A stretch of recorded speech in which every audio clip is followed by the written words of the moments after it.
Ça vous dit quelque chose, ça?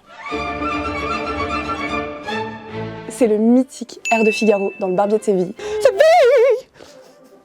De Rossini. Oui, le même Zonzek qui a inventé le tourneau de Rossini. Tu sais, c'est quand on met une tranche de foie gras sur un steak. Oui, bah écoute ma belle. Alors ce qui est sûr, c'est que ça ne vient ni de là, ni même de là.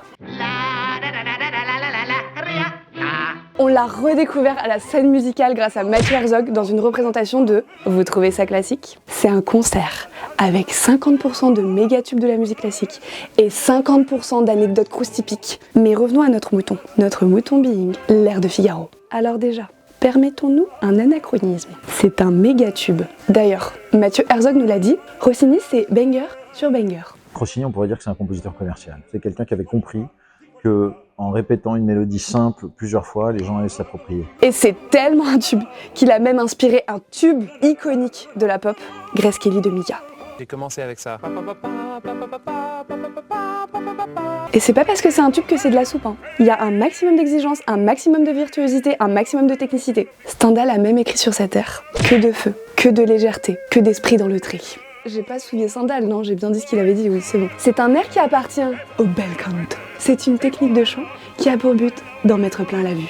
Ambiance, Céline Dion JO, tu vois. Par exemple, dans l'air de Figaro, le baryton doit non seulement avoir un débit fulgurant, un peu une énergie de rap en fait, et en plus, je braille, ajouter des petits moves perso qu'on appelle ornementation dans le langage musical. Fun fact final, Rossini égale empereur des flemmards. Un jour, qu'il composait dans son lit un air, la feuille s'envole et il avait tellement la flemme de se lever qu'il a réécrit un autre air. Mon unique énergie de vie, vraiment. C'est un animal que t'aimes. Et en même temps, c'est une fusée de taf. Alors déjà, il a écrit Le Barbier en quelques jours. On parle même de la légende de l'air du riz. Notre ami Rossini pouvait composer un air le temps qu'un plat de riz soit prêt. C'est Rossiri. Il fait un petit jeu de mots. Oui. Bref, si vous aimez découvrir la musique avec des cartes contexte, des anecdotes croustipiques, des petits secrets, on vous conseille vraiment d'aller assister à un concert de Vous trouvez ça classique. Le prochain, c'est le 18 janvier avec la Symphonie du Nouveau Monde de Dvorak. Et ça va être de la bombe.